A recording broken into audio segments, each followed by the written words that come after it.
We have Calvin back there, and we have Bella, who's right there, and then I think Georgie's over in the... Georgie. Georgie's over there, because Georgie won't leave my side. All right. Well, we start every episode with Stacy doing a new theme song every week. Okay. All right. They call us TSS. Hell yes, the Showrunner Show. The Showrunner Show with TSS. Hell yes, the Showrunner Show. The Showrunner Show. The Showrunner Show. Yeah! I like that. I like that. Trail out is nice. I wanted to work with dynamics. Yep. Nice. Welcome to the Showrunner Show, where every week we demystify some aspect of the job of showrunning for anyone who works in TV, who wants to work in TV, or who just wants to know how it's all made. I'm Drew Dowdle. I'm John Eric Dowdle. And I'm Stacy Shabosky, and we are glad you're here. So this week we're looking for the best casting strategies, and we have Rachel Tenner, who is one of our very favorite people in the entire industry. Drew and I love, and Stacy, we all love Rachel. And just working with her is funny. She's like just such a good human. She has you can see 100 dogs behind her. She's always adopting dogs. And when the boys gossip about you and talk behind your back, it's just as nice as this. It's true. Rachel Tenner. One of our true faves. We need to hang out with that Rachel Tenner more. It's like that. Yeah. I gossip the same way about you guys. Oh, good to hear. That's 100%. Thanks. It looks like I poisoned mine, though, doesn't it? It's like Munchausen by proxy with your dogs. Totally.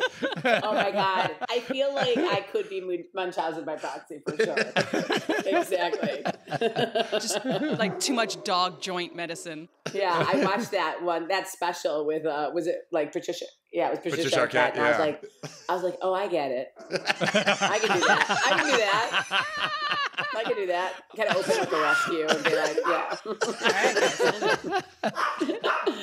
Makes sense. So good.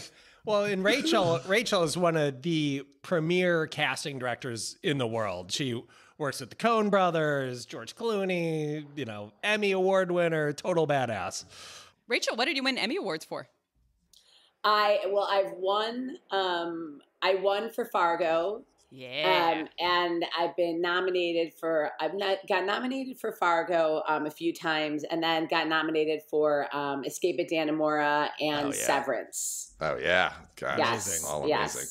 Yes. So all Ben Stiller too. Yeah, all Ben. Right, exactly. And then to clarify, for Coen Brothers, I used to work for Ellen Chenoweth, and we did Coen Brothers with her. Okay. And then did A Serious Man that I shared with her, but and then after True Grit kind of went kind of moved left her, and then obviously she continues to do the Coen Brothers, but she's always done their stuff. I was her associate for a long time. Yeah. Oh, cool. Yeah. So, yeah. It's a great person to come up underneath for sure. Oh my God. Yeah. Just the best person. Yeah. Yeah. I mean, and then we just did Ethan's movie together. That's going to come out, Drive Away Girls, in it's September or something. Oh, cool. Oh, very cool. Talk us through the ideal process from going from starting a project to having it cast. And maybe too, you can actually add in that too, kind of like when you tend to come on board, like with a showrunner, at what stage do you typically, are you injected into the process? Well, usually we come on early, before everybody else. And, what makes something ideal is generally the amount of time you get before a project starts, I would say. I think that's kind of the ideal, situation, is if you get a nice chunk of time to really get to think out your ideas and time to approach people. We've done a couple projects together, so we can kind of use our stuff as a reference point. But, you want to, you get your script and you break it down. And, the main thing you're going to start talking about initially is who's coming on board. What do we need? Who are we? Do we need to have names in this? How many people are we anchoring this with somebody? Does this, not need names? It's kind of get a blueprint of just, who's going to be offers and who are not going to be offers kind of thing. Who's going to have to come from, the location, like when we shoot in Canada, sometimes budget restricts people who are going to come from on location and who's not coming from location. There's just so many like factors to just kind of get the reality, I guess, of a project sometimes. And then sometimes those parameters don't exist. It's kind of like, let's just get what we can get, what we want. And then we can kind of, figure out the rest of it as we go along. So, let's pretend now we have no parameters, let's say we can just kind of go for whatever. So I'll break down the script and, obviously it'll be pretty clear as to who's the lead. I'm going to kind of keep adding all these different caveats as we go along. But it depends, obviously, also if you're getting a lot of scripts at once, are you getting one script at once? So sometimes I can see the whole scope of a role and know how much they're going to be present in a season. And sometimes, you're just dealing with the first script because we're just talking about television, right? Yeah, just television. Yeah, okay, right. So, so let's say I'm getting... I think on Waco, did we get all the scripts at once? I kind of feel like we did. On season the 2, first one. On the had first one, several of them. Oh, the first one. The first one. I think we had 2 or 3 when we started. 2 or 3. Yeah. I felt like in maybe like a blueprint for the rest of the season because I felt like it was pretty clear. Like we had an idea as to who the roles were and how significant they were going to be throughout the season in a pretty clear way. Yeah. Once you understand how many episodes people are going to be in and how significant their parts in, who are series regulars, who are heavy recurring and things like that, then at least the level of, people you're going to approach and what you're going to be going for. So that's just kind of like more the, the meat and bones part of it. And then, the creative part is then you break it down. So then you start breaking it down. And I think when you start, it's like when you read, it's like when you read books, like when you read anything, like I think, if you're up like a certain mind, like you just start seeing, I think everybody sees in their brain, like what that person is, something comes alive for you always, you start really, visualizing and feeling what the role is feeling like.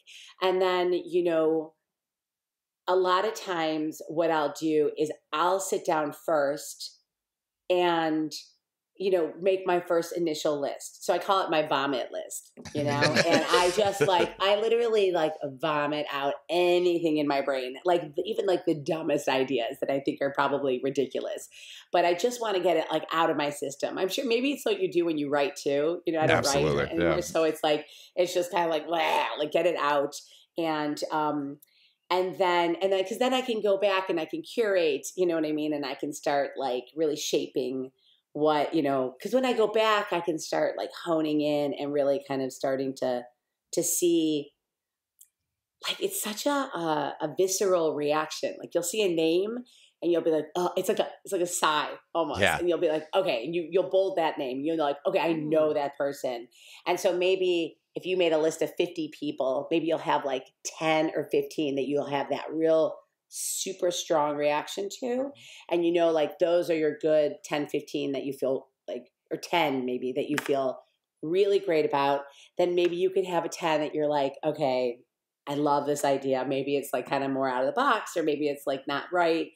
But you'll have that group too. And then maybe you just have the crazy list, that are just kind of whatever. And then, you'll sit down with your showrunners, and then you'll start talking about the role more and, then hearing, I like to do that step before. Sometimes I sit down with creators because, you kind of want to have your own idea of the character, I think, before you sit down. So that totally makes sense. Yeah. Otherwise it'd be a costumer who's I don't know. How do you see it? It's well, right. I don't know. That's your job. Right. Exactly. Because then you could, right. Because then, when they start talking about it, you can kind of see in your A, B, C categories, which category is kind of morphing with yours. And then I could be okay. Well, yes, I see what you're saying. In that world, these are the people I think we're thinking of. But here's what I was thinking. I was thinking these are the column A people. that I was thinking would be amazing. And I would say almost always we're usually, enmeshed. There's usually at least like an overlap of like a group of people that will all feel, generally we'll have a real strong 5 people overlap or something. Mm-hmm. And then a lot of times it's about talking about like the hierarchy within that 5 people, and maybe it's me getting materials to educate, and maybe it's, just kind of talking things through. It depends a lot about your showrunners too, about how not, knowledgeable they are, but also how open they are to things. Obviously you guys are you guys are very open and also very kind about the whole process. Oh, you guys will be like, yeah, you'll always go like, yeah. No, like your no's are all like, they're very gentle. They're always like, yeah, like you're like, I see your point. They're always like, I'll see, you see the point, you think it through, you'll watch the materials, and then it's always like a gentle, like, I don't see it that way kind of thing, But I feel like, there's a lot of showrunners who will let me, I call it my day. Like with Ben, I'll be like, okay, here's my day in court. Like I'm always like, I need to have my day in court, and I'll present like the craziest idea, and he'll like sit and listen, and then he'll be like, and no. He'll be like, terrible idea. Hey, Rachel. But we like, I mean, it's funny, That's amazing. I want to jump in and ask you a question, because I feel like so much of casting, it ties up with tone. Do you know what I mean? Like, and I feel like different directors and showrunners have and studios, I imagine, or networks, have their taste of how they like to do things. Like, some people might want to stick a crazy character actor into everything so that everything's got that texture of like, everybody's got a weird face and an interesting, body. Whereas other people might be like, I don't care, the role can be the janitor. That person's got to be hot. Like there's certain studios where everybody's got to be good looking, where everybody's between the ages of 28 and 32, even the judge, So some people, I think some creators love a leading man. Some creators love a character actor. Do you come neutral to things, or do you have a secret tone that you prefer above all others? First of all, I never get the hot shows. I know. John and I love to go as charactery and non-sexy as possible. Give it a choice. When I got Fast and Furious, and an agent called me and goes, "You got Fast and Furious?" And I said, "Yeah." And he's like, "Why? Do they want weird character people?" I was like, I can cast sexy. It's not like I can't do it. I just, it's not been my world that I like, And I wasn't really doing, when it came into television, when I was in LA, when I came here, I was mostly doing movies, and I was doing Coen Brothers. So that pretty is not really it's just not part of you're just not thinking about that. It's not like pretty people aren't in anything, but it's just not part of your, process. And obviously, as they love a great face, and, and I think all the work we were doing in Chicago also kind of emphasized that, we come from a city of just great character actors and, great comedians. And comedians and character actors and great theater companies that had also emphasized just great, again, I'm not saying there's also a ton of attractive people within that, but I just don't think the idea that everything had to be pretty was emphasized in any of that stuff. So I wasn't doing network stuff. My first real series, I think I had done maybe probably a Comedy Central series before that, but was Fargo here. Yeah. So, Fargo got that was like a limited series, and it's been a lot of limited series, and it's in a lot of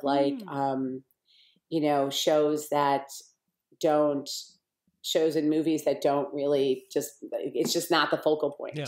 So when it's been my own projects. So again, anyone listening, I can certainly do it. It's not that I can't gauge what a beautiful person is. Yeah, I think I do come to it neutral. I mean, really, at the end of the day, if the role calls for, needs a beautiful person, I'm not going to be like, no, it has to be a character funny face, whatever. Yeah. But, I respond to I like an interesting look, I mean, I think. Me too. Yeah. And I like, yeah, life, the world is a really physically interesting place. We all look different and we're all different shapes and sizes and looks, and it's fun to see it reflected, on the screen, I think. And I gravitate towards, movies and TV shows that reflect that, I think, more than, other stuff. I mean, not that I don't love a good, young adult something or other that, there's a Gossip Girl in me somewhere, but, but it's not like my soul, like, it's not my soul lane, Yeah. Well, your stuff has been, so consistently at that like highest level of performance. And I think when showrunners are going for that, when they're going for Emmy caliber performances across the board, that tends to, not necessarily be the 100% sexiest cast in the, it doesn't, those two things don't always go hand in hand. Not saying there's not like incredibly beautiful people that are also really wonderful actors. There's a Venn diagram. Like they cross over each other, but like sexy does not always equal a great actor.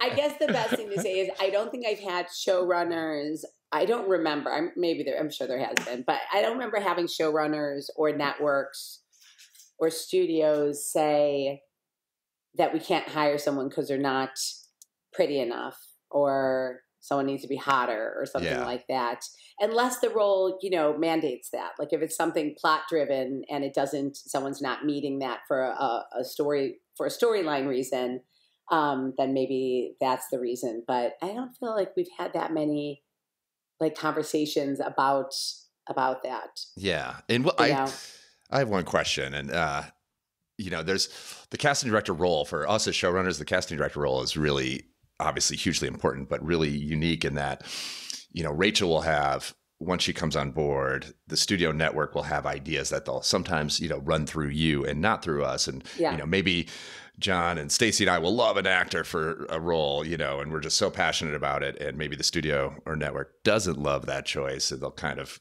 try to manage it through the casting director to some extent. So you probably have more interaction with the studio network apparatus over the process, independent of us than maybe any other, person on the team. And, so the question being is like, what is the most consistent feedback you get from a network when you're trying to push an actor on behalf of showrunners? If you're trying to push an actor that they're not so warm up, what are some of the reasons that the network is not on board? I have to say they don't. I think they're very careful about not, they really, I think they guard their words. You know what I mean? Yeah. They'll just kind of be like, they don't see it. Yeah. You know what I mean? They'll stay very vague. I think they don't want to say anything that like, insulting or to you guys as a showrunner, to an actor that might be someone who's going to work for them down the line. Like, you know what I mean? They don't want to put anything out into like the world that, so it's usually just kind of like, we're not seeing it. And it could be something where I could say, well, look, my showrunners are super passionate. Is there something we could work on or do again with the actor to, answer some questions that they're having? And then sometimes they'll be like, no, they just, they'll be like, put it to bed. It's never going to happen kind of thing. Or they could be like, these are some of the notes we'd like that, the actor to address or the showrunners to address, that we're not seeing or something like that. But usually it's not like, we just hated her audition or we think she's terrible or he's terrible or something. I hate her like big that. Stupid head. Yeah, exactly. I think it's a lot more diplomatic than you would think. I feel like that's that. true of Hollywood in general, that when people outside the business like think about it, or when you see Hollywood on screen portrayed, it's always people, quite rude and brusque and, bossy and saying awful things. Where in general, I feel like people are very discreet here. People don't burn bridges. Even if they've had, say, even if, say, a director's worked with an actor and the experience has been terrible, they're not going to say it in an interview because, you know what I mean? You don't air your dirty laundry. I think the point you were saying is that like everybody's a lot more discreet than it's portrayed. And I think it's true. And, I think when it comes to like acting, I actually think it's not wrong to be that way because, I think acting I can only speak because it's my own craft that I'm a part of, that I'm adjacent to, is like that is like, you have like an off day. Yeah. You know what I mean? Like, it's like an off day. And if that's the day you auditioned, or that's the day you did something, or had your test, or you had your whatever, like, that's what was presented. And, you know, and you are like, you're judged on that. So like, that's something that like 5 days later, you could be on point and amazing. And so like, I think if you're, you know, if people are walking around town, like shitting all over, and then your next job, you're like the talk of the town, I just think like it could just, you know, backfire. I think it's like, it's almost like a kinder, gentler way to like, you know, to have some empathy, I think, for the actors who, I think like, it's just so, you know, it's hard. Like, I just, you know, I feel like they just kind of like a sport. It's performance. Yes. Oh my God. It's totally like a sport. Yeah, your good games and your bad games. Yeah, it's true. And we've been through this with you, Rachel, where we really love someone for a really big role, and you know the network didn't really see it, and we said, okay, well, what are your concerns? And we took those concerns and did another round of, you know, of reads with that actor to, you know, kind of alleviate those concerns and represent it, and they still came back and said, we just don't see this. And I think you know, we found that it is not very helpful to kind of continue to fight that fight and say, you know, we see it. And, you know, like you have to kind of trust if they really don't see it, you know, your interests are generally aligned, and sometimes you can have different taste, but if they really don't see it, you're going to be fighting an uphill battle, the entire show, and it's worth moving on. Well, exactly. It depends. Like, you have to choose, like, are you going to die? Is that the hill you're dying on? Is it, you know, like, because you could go and fight the good fight until you win, and then know that you probably aren't going to win any other fights. Like, you know what I mean? Like, you have to do, or sometimes I do think it can be indicative of like, are you making the same show? Yeah, that's true. That's it too. Like, sometimes these conversations really, I've been on a lot of things where it begets a much bigger conversation about like, are we all making the same show here? That's a great point. That is a great point. Especially those first couple big attachments. Like, that is really where the tonality of the show kind of really comes into focus, I think. Exactly. Like, when it's so clear to you and it's not clear to them, and you're like, wait a minute. Like, you know, that's kind of sometimes when you're like, when you're in my position, you're like, I mean, it's obviously they're paying for it, but you're the creatives, and you're like, yeah. Could you think of a real world example of that you'd be willing to share? I don't want you to like, that could be dangerous. Talk behind people's back. If there's a good one where it worked out. Only if there's a good one where it worked out where you're like, oh, I thought it was that. But then once they said that, I go, oh, that's what we're making. Maybe without naming names. Yeah, maybe there's an example without naming names. Or not. That's fine too. It's like, I mean, the generic story of it won't be good, because it's kind of like, oh, there was a lead role. And like, the studio really pushed back, and the showrunner was like, this is crazy. Like, we're not making the same show, and fought and pushed through. And then it was a huge hit. Oh, amazing. Oh, really? Okay, good. Yeah. And did the showrunner get the actor they wanted? The showrunner or the studio? Yeah, the studio or the showrunner did that. The showrunner won on this one. Oh, really? It was a huge hit? Okay. Yeah, and it was a big hit. I want to know so bad. I know. We can Does talk it rhyme after the with episode. Schmargo? I know. It really, you know, I'll say at the end of the day, like, it's very rare that somebody ends up in a cast that you're like, when it goes to air, that you're like, oh my God, this is horrible. Yeah. Like, you know what I mean? Like, you're just like, this was so wrong. Yeah. There's a couple times where it's been out of my control, and somebody else has like chosen somebody and put them in, and I do feel that way when it's not of my choosing, where I, you know, it was like a showrunner's like, oh, I worked with that person, he's going to go here, and I'm like, oh no, that's not right, but I can't win that fight. And then when it airs, I am like, oh, that was bad. Well, how do you manage those situations where you think the showrunner is making a wrong choice? Like, how? I mean, well, you can only, you know, you have to say something. You have to be like, you know, gently, like, you just be like, I see what, because I'll be like, I see what you like in that person, but I kind of think it could be stronger with this person, or, you know, and then they'll usually be like, I worked with them and I love them, and, you know, shut up. in a nice way, not shut up, but you know what I mean? Like, you know, and you just have to, you know, you win some and you lose some.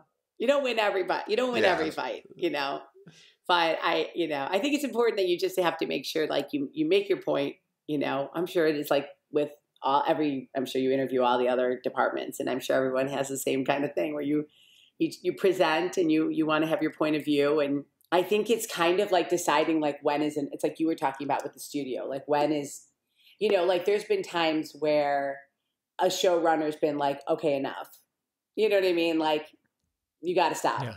Yeah. You know what I mean? Where I'll be like, I know, I'm just telling you, I really feel it's this person. Like, I really, like, I'm telling, blah, blah, blah.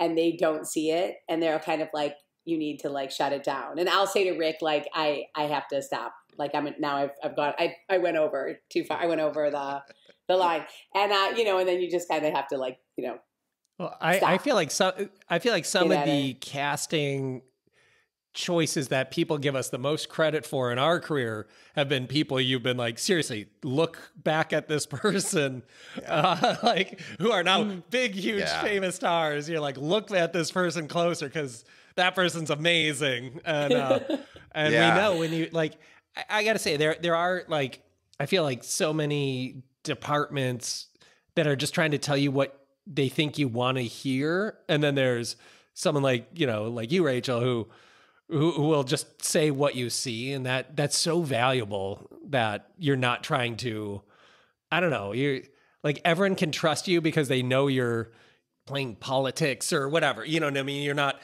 helping get filmmakers on board with the studio or network or vice versa. Like you're just saying what you see, like clearly. Right. Like, there's not another agenda. And it's just that's so helpful having.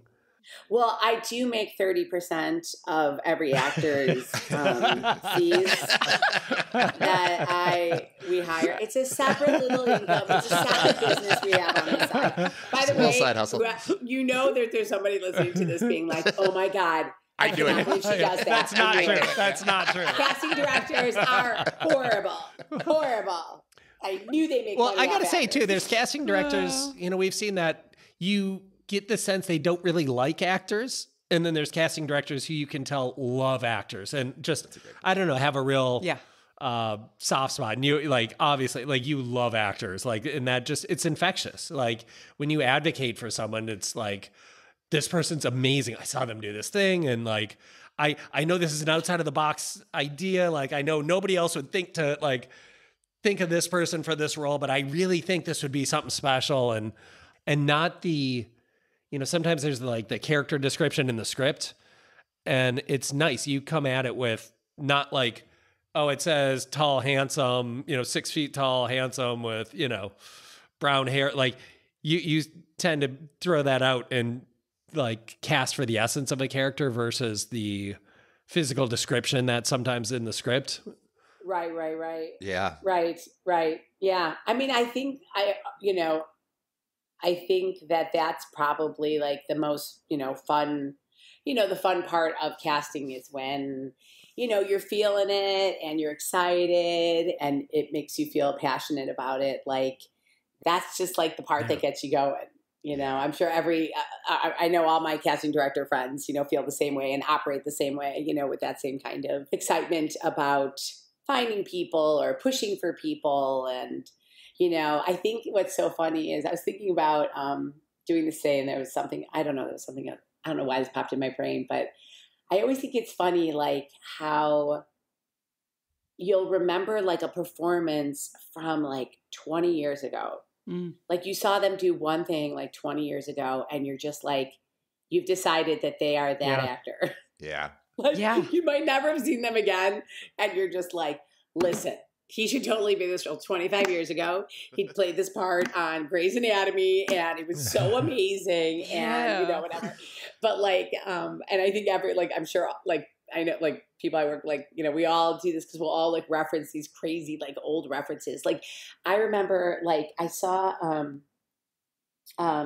William Peterson who like has, he was on, after his, career, like his, kind of went out doing, was he on CSI? Yeah.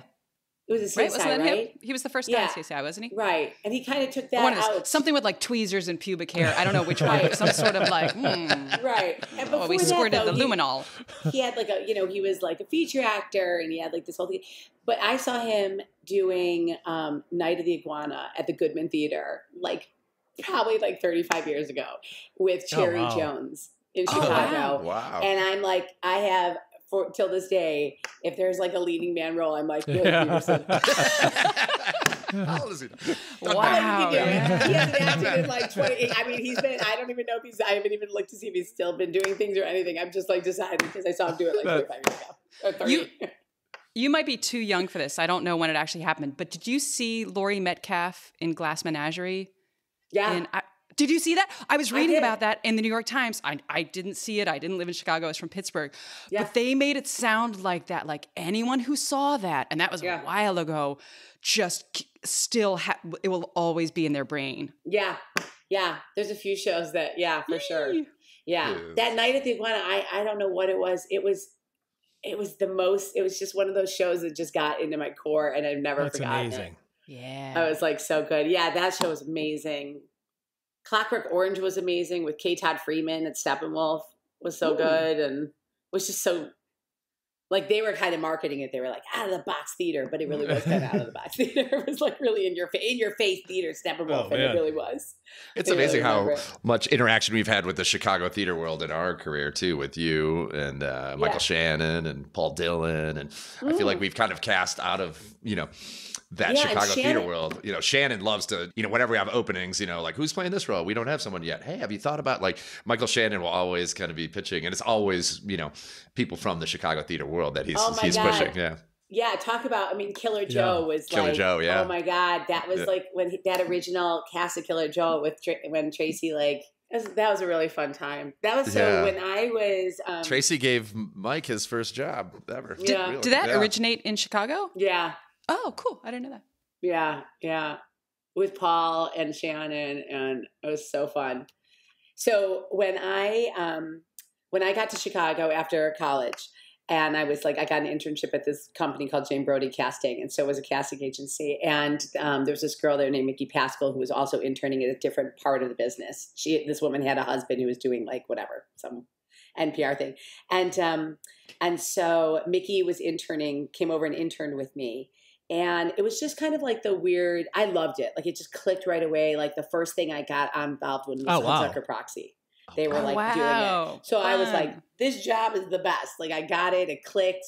And so it was part-time, full internship, part-time, full-time. And I bought the company with Mickey in 2 years.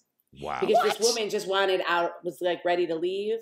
So we were like, let's do this. And so I was 25 when we bought the company. Yeah. So you can only imagine being a 25-year-old id owning a company in Chicago with Tracy and Mike Shannon and all these people.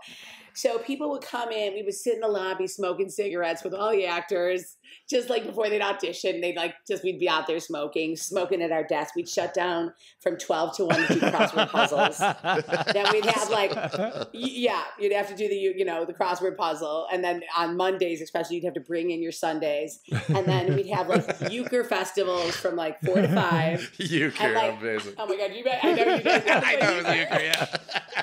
Hello, Midwest. I know. It was and then we'd go see everybody's show. You'd go to theater, 3-4 times a week. And and then you'd go out to the bars with all the actors after.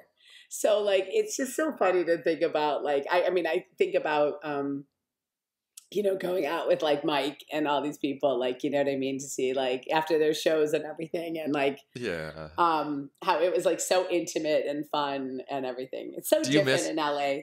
It's so different in LA, and to kind of bring up the COVID of it all, now, we used to, John and I used to go sit with Rachel and read all the actors and be there for the whole day and meet them all in person and, offer some direction, do a few takes. Now it's, all video, and you just go back to your hotel room after, a pre-production day and watch a bunch of, auditions on your computer. It's just very, do you as a casting director miss the in-person of it all? Does that still happen at all? It's happening more in a callback situation. Yeah. Or like a almost even like more like a final callback, I feel like. With Ethan, we did like final mix and matches. For a pilot, we did final testings, things like that. I feel like it's interesting. Now I look back and I think, what a crazy mismanage of time that I had, like doing business the way I did it. And it's funny, some casting directors were already doing this way before COVID. Self-tapes. Yeah. And I was like, oh, rough. Like what bad casting directors? So weird, so lazy. Like, I don't even know what I thought. And I was like, and we worked on the show with somebody in London, and they were already doing self-tapings way before COVID. And I was like, oh my God. I was like, what is this process? I was like, get the actors in, have a session, send it to me. Like, this is so long. This takes so long, because I'd be like, hey, we need this really quick. And it'd be like, okay, let me do this, let them self-tape, send it back, and then let them do this, And I was just like, oh my God, this is crazy. Now, because of COVID, what would happen is you'd have these sessions, right, all day. First of all, there's parts of it. So you'd have sessions just as a person, as a casting director. You have these sessions all day that you're in. Then all the work that you don't get to do during your session that you're in all day, and you're in sessions every day, all day, then begins at 6 p.m. So now you're working 6 p.m. to 1 a.m. every single day, doing all the work that you don't get to do during the day.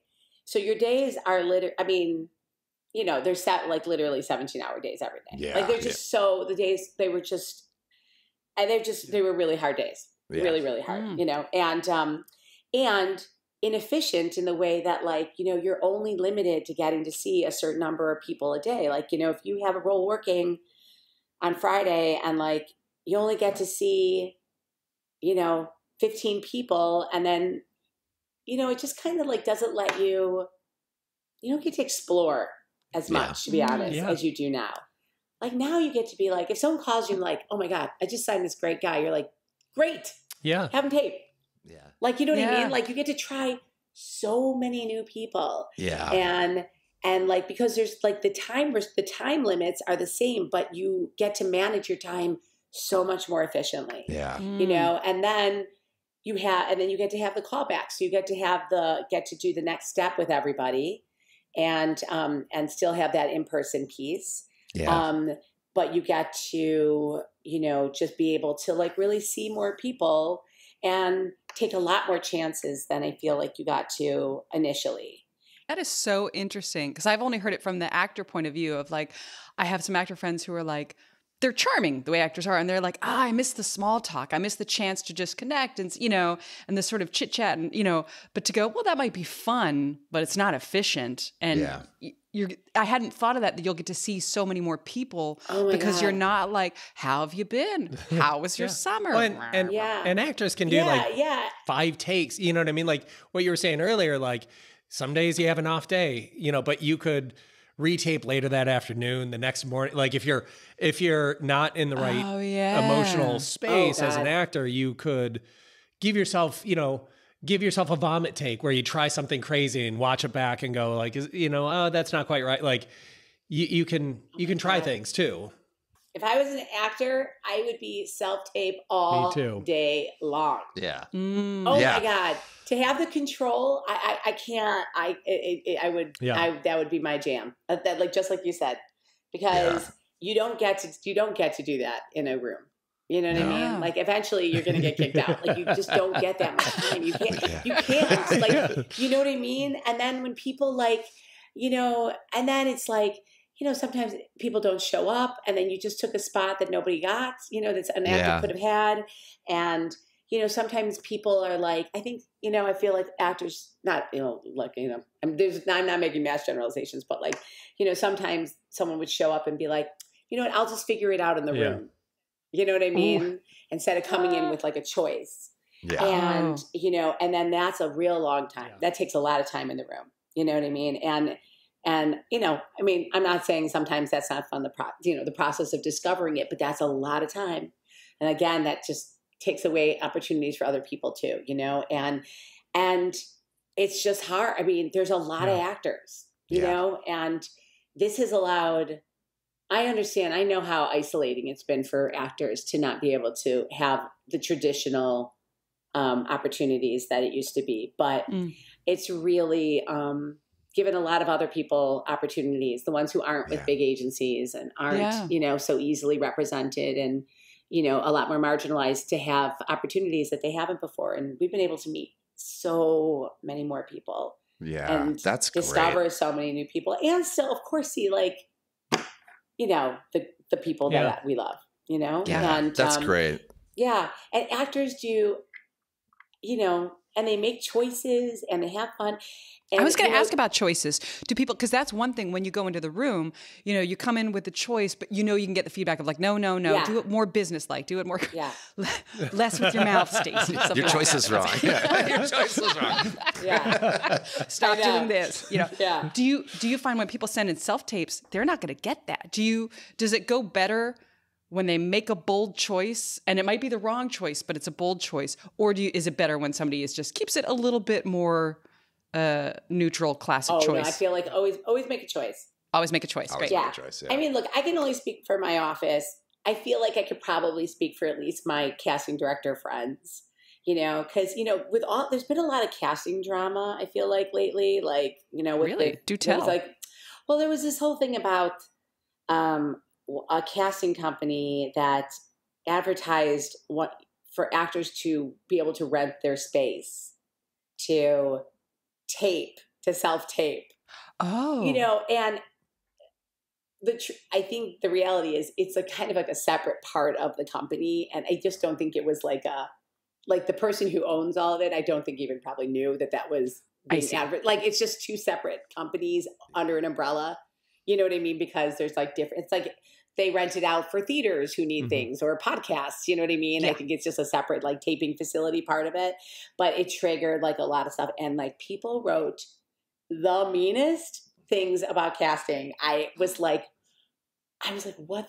Actors were writing things about casting is lazy and need to get back in the room, and they're greedy and lazy. And it was like first of all, I was like, none of you know what we do for a living. Like, you read what people write about it, and I was like, do any of you understand what we do for a living? But a lot of the stuff people wrote, I was like, oh my God, it's just like, you know, you wish you could kind of like, you're not going to respond, you're not going to get in the fray. But like, you know, again, for the people I know, like, we watch every single tape. You know, people are like, they don't even watch tapes. It's like, oh my God, if we requested your tape, I'm watching that tape from start to finish. Yeah. There's no reason I'm not. I wanted to see it. Like, I want to watch the whole thing. And let me tell you something. If I see anything that is like, you know, speaking to me, that's right for this role, and it's not quite there, I'm going to tell your agent, I'm going to give you notes, I'm going to call you, and we're going to talk about it, and you're going to retape it. Yeah. You know, and then we're going to get it on point, and then we're going to send it off. You know what I mean? Yeah. Or I'm going to send it to my director and say, this tape, it's not quite there, but she's great. Wait till you see this or that, and then we can fast have her redo forward to it. 8 minutes and 29 seconds. You're gonna love this choice. Oh yeah. No, but by the way, that's the other thing about these page numbers. Yeah, we also don't give like 20 pages. Like, I'm not going to sit through 20 pages of watching people do stuff. So like, that's my other thing. So I was going to make that exact point though, Rachel. I think for actors now that they don't come into the room and they don't, you know, occupy that 15-minute slot and know that they're being seen, like I think kind of self-taping and sending it in can feel like you're just, you know, sending your work into the void. And is like anyone actually even seeing this? And I know, you know, actors that I'm close to that are doing self-tapes all the time have that question, like, is anyone even watching this? And I you know, and working with you, it's like you watch absolutely everything you see, which is like incredible. But I think this kind of new way of doing things actually allows for that and probably gives a lot more aspiring actors opportunities as a result. Yeah. This is obvious to say, but I think being an actor, it's an enormous amount of rejection. You get rejected so much just to maybe get, you know, for the average actor, the ratio of rejection to job is really painfully high. And there's only one face of rejection. If you're like, there's this whole industry, but there's only one person that you're like, could you give me the job? No, like the casting director is the face of rejection to actors. And so there's so much anger, you know, there's like, why won't you? I've given up my life. I've never gone on a vacation and I'm 65 years old. Just stop rejecting me. I'm you like, know? yeah, I could not tell you the stuff that I was reading. I was like, oh my God, it was so harsh. And I was like, and I felt so, it was really mean. But also it's like, I know, well, I mean, it's not like whatever, but it just was kind of, I felt all the frustration, right? All that stuff that was just coming up from like, from the way things have changed from the pandemic and, and I mean, you can imagine, I mean, there's so much emotions, right, that have just been building up from the pandemic period. And then your work changes so significantly. And then this is such a subjective and vulnerable industry. Like, it's just like compile.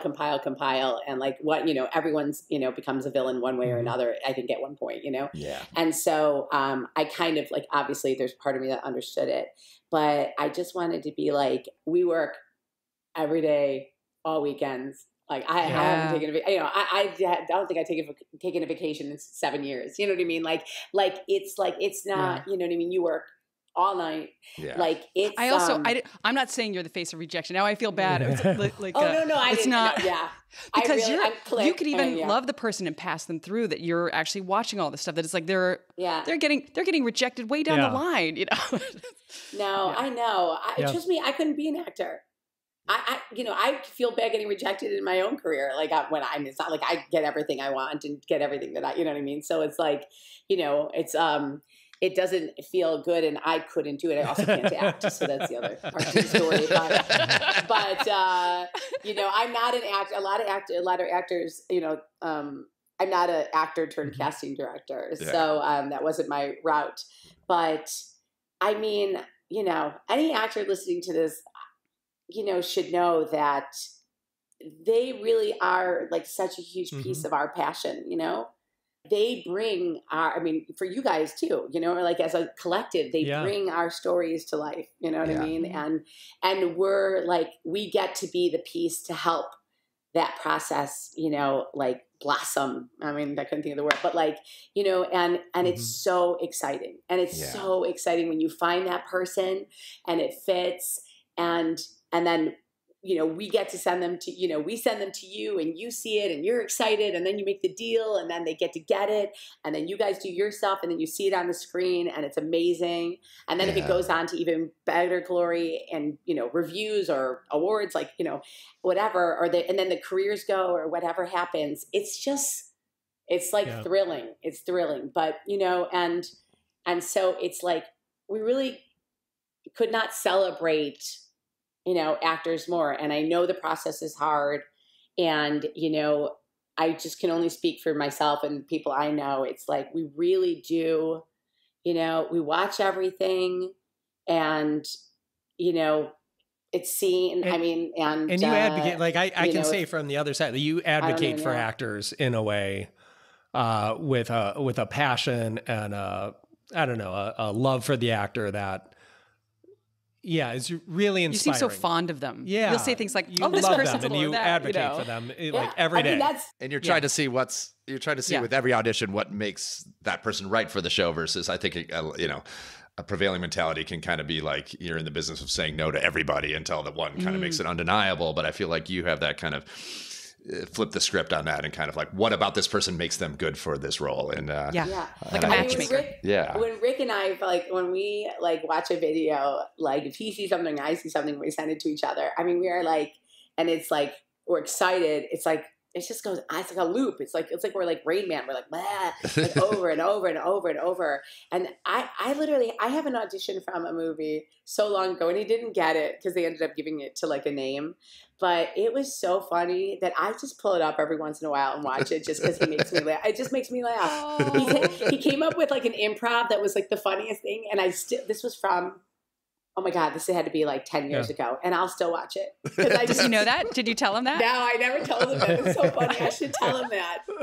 He came up with the funniest line. I probably use it. I say it all the time. And I just like, I'll watch it every once in a while. It just makes me laugh. And, that's amazing. I know. Yeah, you're also one of those rare casting directors that calls us in the middle of production to be, to ask like, so how's it going? You don't wait till the show comes out and be like, oh, that worked great. You actually call during production and say, how's it going? Like, especially if it's one of those more, hotly contested choices. I Right, feel like I always right, get a call right. from you midway through production, and be like, "Tell me, how's it going? Was it the right call?" And I love Right, it when it's like, exactly, "Yes, this right. was absolutely the best choice." And Right. This Well, was I mean, we had that whole thing. Remember, we had such a long. I mean, on Pickett, we had such a long process for Mary Beth. for the wife. Remember? for Mary Beth. Yeah. Yeah, I kind of that want to was a mention long, that long too. process. Like, what I loved about that process, and I think is maybe helpful for some people to know, is like when you go down the path of starting to cast your leads, your top 3 or 4, there's often, the network wants a name for all those like Right. leads. They want a name, almost, for every show. And sometimes you kind of go through those, namey lists, and, a lot of people are unavailable. A lot of people don't want to do an ongoing series, whatever. A lot of them fall off the list just based on, the dynamics of their life or their availability. Like life stuff, like life divorces stuff, yeah. and not legally Totally. being able to work in Canada, or like that stuff. too, yeah. Yeah. I mean, Canada's not for everyone. But what I loved about the Mary Beth Pickett process was like, which you are so good at managing too, is like, okay, let's keep looking at the names, but let's also go on a parallel track and audition a lot of people, because it's a lead role, but it could be someone who comes out of auditions. And you mentioned at the top of this episode too, the kind of world of offer only versus, non-offer only. And offer only, for those who don't know, are just basically the kind of list of namey actors who won't come in and read for a role that you basically make an offer just based on their, material that exists in the world. And whereas non-offer only people will come in and read and send you a tape of an audition. So we kind of did both at the same time for Mary Beth Pickett, where we were exploring kind of bigger names, but then also really reading tons of women in, LA and New York and Chicago and Vancouver and Toronto. We were reading everywhere. And that was one of those situations where it went to, the person to Juliana Guil, who read for it and just absolutely stole it. And it was one of those auditions where it's like, was undeniable. And she is such a huge part of the show. She's such, a huge part of the attraction to that show. I can't tell you how many things I read online that she is like such a beloved character, maybe the favorite character for so many people. This is one of those situations. I think a lot of actors out there might think, they always go with the name. They're always going to go with the name over who's right for it. And this is maybe one of those very clear examples when faced with that choice of like, do we pay someone a ton of money who may not be quite creatively right for it, but they're recognizable and people know them, versus the person who is undeniably the creative perfect fit and who people might not know her name. And in this case, it went that direction. And I think that's, really exciting for us as showrunners. It's so exciting when that does happen, because then you feel like you really have something to prove with that actor, and, a situation that might, really change their lives in a huge, meaningful way. And to us, that's really exciting. Yeah. If you like our show, please consider taking a minute to subscribe and rate us wherever you get your podcasts. And please tell a friend. You know what you can do, actually? I was thinking about this. You probably have like a group text thread. Just share it with that thread. Just go ahead and press that little share button, and then they'll have it. Do that. That all really helps us find our audience. Thank you. We appreciate it. Thank you.